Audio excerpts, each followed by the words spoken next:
అందరికీ నమస్కారం అండి. డియర్ పేరెంట్స్ అండ్ స్టూడెంట్స్, ఈ వీడియోలో ఆంధ్రప్రదేశ్లో ఉన్నటువంటి ఐఐటి తిరుపతి గురించి కొంత ఇన్ఫర్మేషన్ ఇవ్వాలని వీడియో చేస్తున్నాను. మనందరికీ తెలుసు, తెలంగాణ ఆంధ్రప్రదేశ్ విడిపోయిన తర్వాత ఆంధ్రప్రదేశ్కి కూడా ఒక ఐఐటి తిరుపతిలో ఇచ్చారు, ఎన్ఐటి తాడేపల్లిగూడెంలో ఇచ్చారు.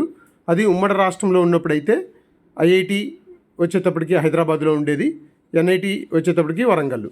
ఆ రెండు కూడా పాత ఇన్స్టిట్యూషన్స్.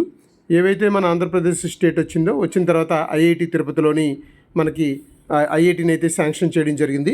మరి ఐఐటి తిరుపతి వచ్చేటప్పటికి 2014లో మనకి స్టేట్ బైఫర్కేషన్ అయిన తర్వాత ఏర్పడింది.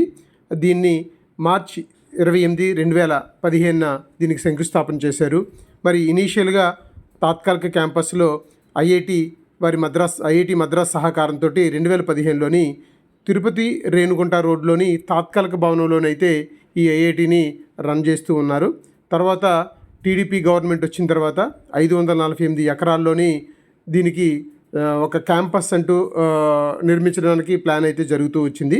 దీనికి ముఖ్యంగా 12,000 మంది స్టూడెంట్స్కి సరిపడగా ఉండేటువంటి క్యాంపస్ కన్స్ట్రక్షన్ చేయాలని టీడీపీ గవర్నమెంట్ అప్పుడు ప్రణాళికలు అయితే వేసి స్టార్ట్ చేసింది. ఇనీషియల్గా 106 మందితో mechanical, civil, computer science and engineering, electrical ఈ 4 బ్రాంచులతోటి స్టార్ట్ చేశారు ఐఐటి తిరుపతిని. తర్వాత 2018 వచ్చేటప్పటికి ఎంటెక్ కూడా స్టార్ట్ చేయడం జరిగింది.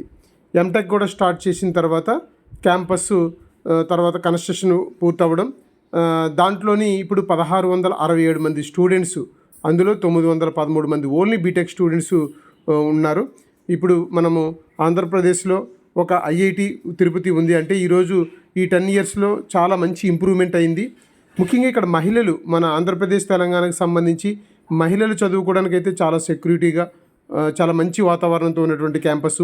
గత రికార్డు చూస్తే మహిళలు 23.70% మంది మహిళలు ఇక్కడ జాయిన్ అయ్యి ఇక్కడ చదువుతూ ఉన్నారు. కాబట్టి ఐఐటి తిరుపతిలో మనం చదవాలంటే మనకి ఇక్కడ ఏదైతే జేఈ మెయిన్స్ ద్వారా క్వాలిఫై, జేఈ అడ్వాన్స్ రాస్తూ ఉంటాము. కాబట్టి ఎవరైతే చాలామంది జేఈ మెయిన్స్ అయిపోయి క్వాలిఫై అవుతున్న వాళ్ళందరూ కూడా ఐఐటి మనం జాయిన్ అవ్వడం మన కల. కాబట్టి జేఈ అడ్వాన్స్ అయితే అందరూ కూడా సీరియస్గా ప్రిపేర్ కండి. మన స్టేట్లో ఉన్నటువంటి ఐఐటి తిరుపతిలో జాయిన్ అవ్వడం అనేది ఒక కలగా అనుకుంటే ఇక్కడ ఆల్రెడీ చాలా బ్రాంచ్లు వచ్చాయి. Mechanical, civil, computer science and engineering, electrical వీటితో పాటుగా మిగతా మంచి బ్రాంచ్లు వచ్చాయి. తర్వాత ఎక్కడైతే మనము మిగతా బీటెక్ కానీ లేకపోతే మిగతా కోర్సులు ఎక్కడ చేసినా సరే ఇంటర్న్షిప్ అనేది చాలా ఇంపార్టెంట్.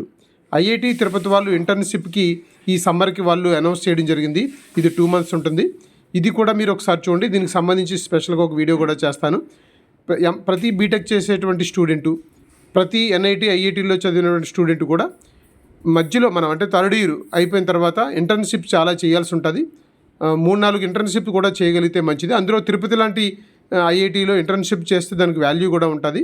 దీన్ని మరి సమ్మర్లో కండక్ట్ చేస్తారు కాబట్టి దీనికి నోటిఫికేషన్ అయితే ఇవ్వడం జరిగింది. దీని గురించి కూడా థర్డ్ ఇయర్ బీటెక్ వాళ్ళు, అది ఎక్కడ ఏ బీటెక్ వాళ్ళు అయినా పర్వాలేదు, ప్రైవేట్ యూనివర్సిటీ అయినా గవర్నమెంట్ యూనివర్సిటీ అయినా నార్మల్ బీటెక్ చదువుతున్న కాలేజీల్లో వాళ్ళు కూడా దీనికి అర్హత. కాకపోతే వాళ్ళు టెస్ట్ పెడతారు, ఆ టెస్ట్లో క్వాలిఫై అవ్వాలి. ఇదండి ఐఐటి తిరుపతికి సంబంధించి మనం మన ఆంధ్రప్రదేశ్లో ఉన్నటువంటి ఐఐటి తిరుపతిలో జాయిన్ అవ్వడం అనేది ఒక కలగా మీ అందరూ పెట్టుకుని ప్రిపేర్ అవుతారని ఆశిస్తూ, మరి మరొక వీడియోలోని మీ ముందుకి మరొక ఐఐటి గురించి మీకు ఇన్ఫర్మేషన్ ఇవ్వడం జరుగుతుంది. కాబట్టి మీ అందరూ కూడా ఈ వీడియో నచ్చితే మీరు లైక్ చేయండి, తర్వాత షేర్ చేయండి మీ ఫ్రెండ్స్ అందరికీ కూడా. ముఖ్యంగా కొంతమంది సబ్స్క్రైబ్ చేసుకోవట్లేదు, సబ్స్క్రైబ్ చేసుకోండి. థ్యాంక్ యూ సో మచ్ అండి.